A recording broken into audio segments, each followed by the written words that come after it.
Okay, Assalamualaikum.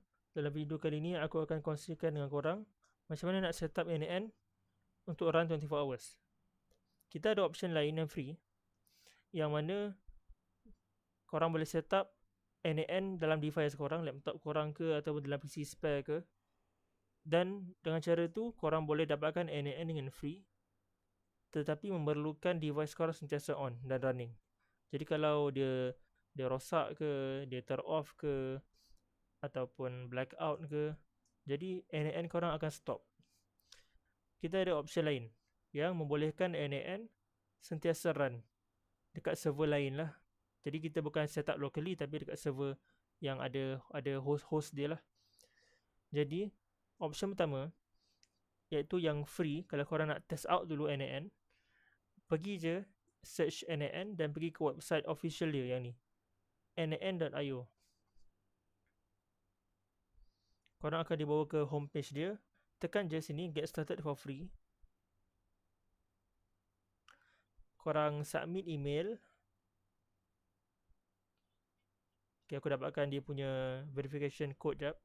Okay, aku dapatkan kod dia dah. Kita tekan submit. Kemudian korang isi je nama korang, password dan nama account. Nama account ni dia akan jadi macam sebahagian daripada nama domain tu lah, yang ke NAN tu. Kemudian bila korang tekan butang ni, korang akan dapat start free 14 day trial. Jadi dengan cara ni, kalau korang nak test out dulu automation dekat NAN ni, korang boleh dapat 2 minggu percuma.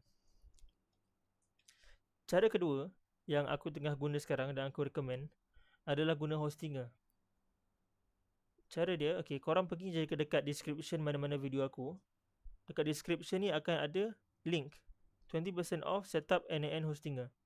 Korang tekan je, kemudian korang akan dibawa ke page checkout untuk VPS NAN.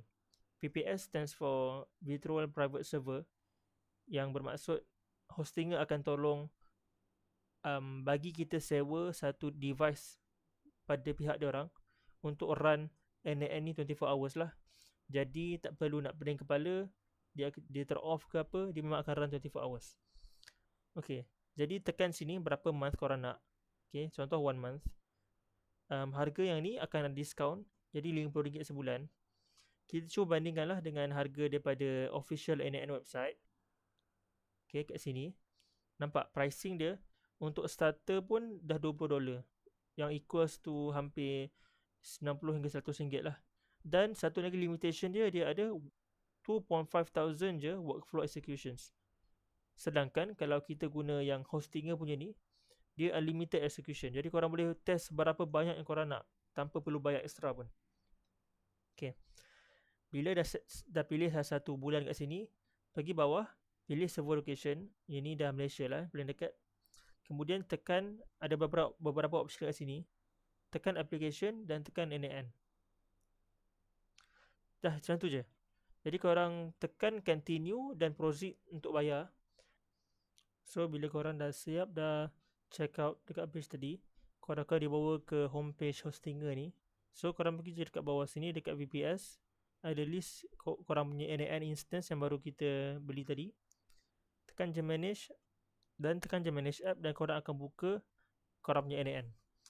Aku dah tekan, aku takkan nampak lah sebab aku dah redirect aku punya instance ke aku punya custom domain. Tapi macam tu lah secara ringkasnya. Korang nak set up NAN menggunakan official website dan juga dengan cara Hostinger yang aku recommend ni. So kalau ada apa-apa lagi video yang korang nak tengok dalam masa akan datang, just komen je kat bawah.